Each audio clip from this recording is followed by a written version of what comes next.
Well, during my lifetime, there's never been such a time as this, one where fear is just overtaking everyone. You know, everybody's talking about the coronavirus and the vaccine. Well, I think we need a vaccine for fear. And guess what? I've got the antidote for you, found in the Bible. I want to share it with you today in your morning cup of inspiration.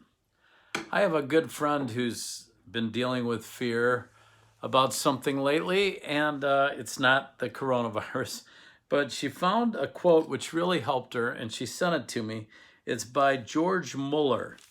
And listen closely to this. It says, "The beginning of anxiety is the end of faith, and the beginning of true faith is the end of anxiety."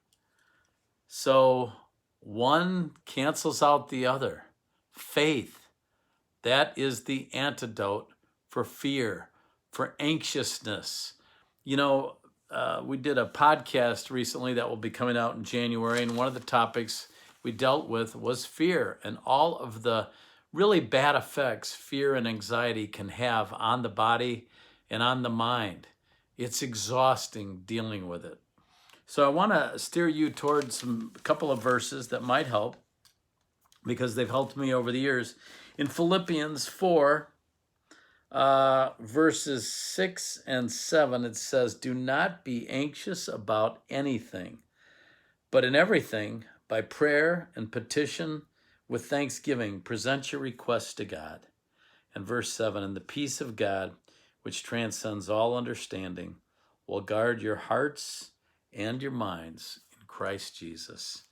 And you know, a similar theme to keeping our hearts and our minds on the Lord, it's found in Isaiah, this time chapter 26, verse 3. And by the way, today I'm reading from the New International Version. It says, "You will keep in perfect peace him whose mind is steadfast, because he trusts in you.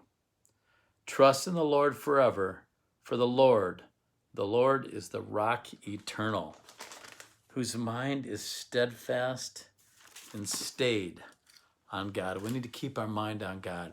I've been trying lately to just talk to him throughout the day, to always keep the conversation going, and to pray and say, "Lord, I need your help here.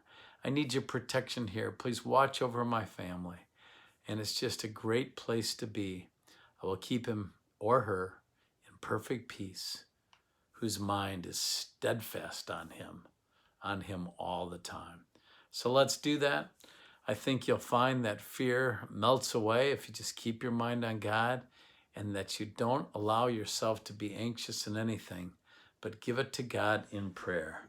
I hope that helps you, and I'll talk to you soon in another Morning Cup of Inspiration. God bless.